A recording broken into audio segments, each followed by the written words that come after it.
Shalom saudaraku yang terkasih di dalam Kristus. Sungguh senang berjumpa Anda kembali kali ini. Dalam kesempatan kali ini kita akan bersama kembali merenungkan Mazmur nomor 50. Renungan kali ini saya akan bacakan dari ayat yang pertama sampai ayat yang ke-6. Mazmur Asaf. Yang Maha Kuasa Tuhan Allah berfirman dan memanggil bumi. Dari terbitnya matahari sampai kepada terbenamnya. Dari Sion puncak keindahan Allah tampil bersinar. Allah kita datang dan tidak akan berdiam diri. Di hadapannya api menjilat, sekelilingnya bertiup badai yang dahsyat. Ia berseru kepada langit, di atas dan kepada bumi, untuk mengadili umatnya. Bawalah kemari orang-orang yang kukasihi, yang mengikat perjanjian dengan aku berdasarkan korban sembelihan. Langit memberitakan keadilannya, sebab Allah sendirilah hakim. Saudaraku yang terkasih di dalam Tuhan Yesus,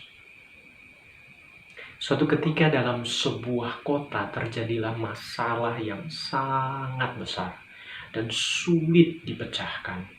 Semua orang berpendidikan tinggi, berusia lanjut, dan berpengalaman ditemui untuk mencari tahu bagaimana caranya agar persoalan ini dapat diselesaikan dengan segera. Tahukah saudara, ternyata tidak satu pun dari mereka yang dapat menyelesaikan hal itu dengan benar dan adil bagi pihak-pihak yang terlibat dalam persoalan tersebut. Berita tentang masalah yang tidak terpecahkan itu sampai ke telinga sang hakim yang terkenal, penuh hikmat, adil dan bijaksana. Panggil dan perhadapkan kepadaku orang-orang yang bermasalah itu. Dengan penuh wibawa, ia memerintahkan para petugasnya untuk menghadapkan kepadanya semua pihak yang terlibat dalam masalah pelik itu. Singkat cerita, hakim itu kemudian berkata pada akhir persidangannya, "Sesungguhnya telah kuketahui siapa sesungguhnya yang seharusnya mendapatkan sanksi hukum yang seberat-beratnya." Semua mata saling memandang dan bertanya-tanya, siapa ya menurutmu, siapa yang dimaksudkan hakim ini? Kamu, sesungguhnya kamulah yang seharusnya dihukum. Namun jika kamu berbalik dari kejahatanmu ini, maka kamu akan beroleh keluputan dari hukuman yang terberat yang seharusnya engkau terima. Bapak, Ibu, saudara-saudari yang kekasih dalam Tuhan, kisah tadi hanyalah sebuah ilustrasi. Tetapi sesungguhnya kisah itu menggambarkan apa yang tertulis dalam Mazmur nomor 50 ini. Mazmur nomor 50 ini menggambarkan suatu pengadilan yang tertinggi di mana Yehuwa atau Yahweh, Tuhan Allah Israel yang Maha Kuasa itu hadir sebagai hakim yang adil. Sebagaimana disebutkan dalam ayat pertama sampai ke-6. Sebagai hakim yang adil memanggil dan menghadapkan umatnya yaitu saudara dan saya, di hadapannya untuk diadili, sebagaimana yang tertera dalam ayat pertama, keempat, dan yang kelima. Tuhan mengadili dengan adil umatnya. Tuhan mengadili dengan adil kita, sebab Ia terlebih dahulu telah mengikat perjanjian dengan umat pilihannya, yaitu saudara dan saya, berdasarkan kurban sembelihan yang didasarkan kasih karunia-Nya. Kurban sembelihan yang dimaksudkan bukan semata domba yang menjadi gambaran pada masa lalu, tetapi yang dimaksudkannya adalah Yesus Kristus, Tuhan dan Juru Selamat kita yang tersalib bagi saudara dan saya. Di mana seharusnya oleh kasih karunia di dalam Kristus itulah kita sebagai umatnya seharusnya hidup dengan sungguh-sungguh taat sebagai wujud syukur dari hati kita, bukan semata-mata suatu ketaatan yang bersifat agamawi, yaitu yang bersifat seremonial atau perayaan-perayaan ibadah saja. Bukan juga hanya sebuah ritual sebagaimana yang kita lakukan di hari Minggu, baik secara online, baik secara onsite, baik dalam doa-doa pribadi kita, baik dalam pertemuan-pertemuan persekutuan yang mungkin hari ini belum kita lakukan secara onsite, tetapi masih juga lakukan di pagi dan di malam-malam tertentu. Di dalam semua itu, sebagaimana yang disaksikan Tuhan dari kehidupan kita di dalam ayat 7-13, Tuhan berkata Dia sebagai saksi mata dari kehidupan jasmani dan rohani dari umatnya, dari saudara dan saya.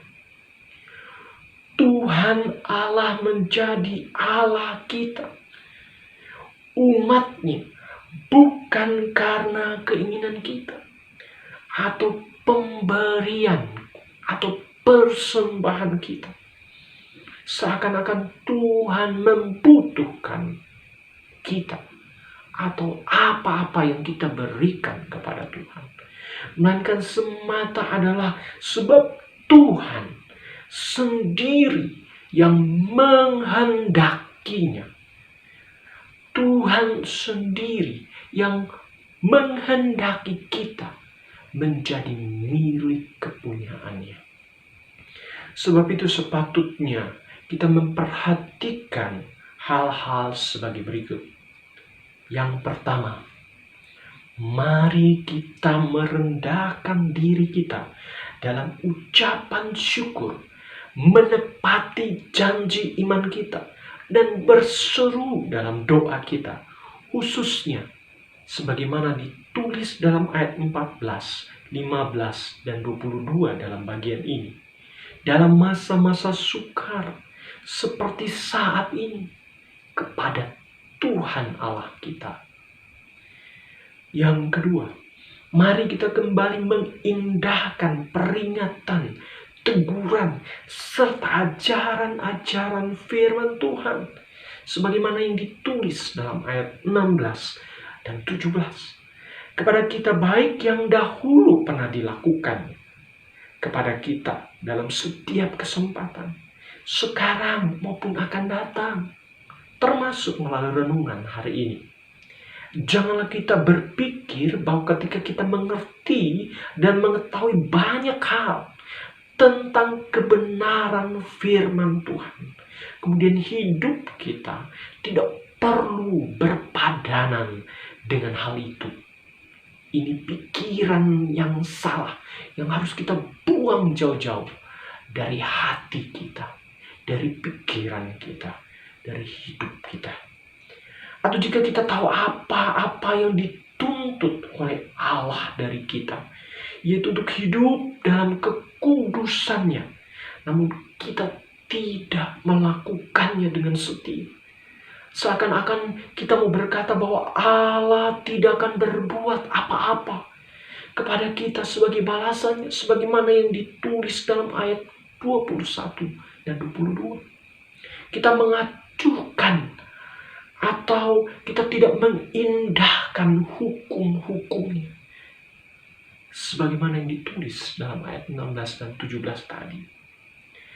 Ingatlah, Allah Tuhan kita itu tidak setara dengan kita. Ayat 21 kita dapat bandingkan itu dengan ayat pertama sampai ke-7. Betapa Allah memulai bagian ini dengan menyatakan Dia adalah pribadi yang maha kuasa, hakim yang adil, pemilik segala sesuatu. Bahkan Allah yang berkasih karunia kepada kita yang tidak layak untuk dikasihi sesungguhnya.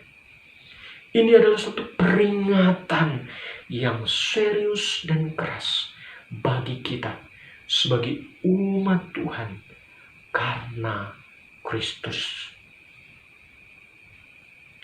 Anugerah dalam Kristus yang disertai dengan ketaatan yang dilakukan dengan kerendahan hati dan kesadaran bahwa itulah hal yang selayaknya kita kerjakan dalam keselamatan yang telah dianugerahkan Allah kepada kita, adalah hal yang patut, hal yang layak kita persembahkan sebagai wujud syukur kepada Dia yang telah menyelamatkan kita. Kiranya kita mau hidup sungguh-sungguh taat kepada Dia dan mengindahkan peringatan dan teguran kasih-Nya ini bagi saudara dan saya. Tuhan menolong kita. Amin. Mari kita berdiri.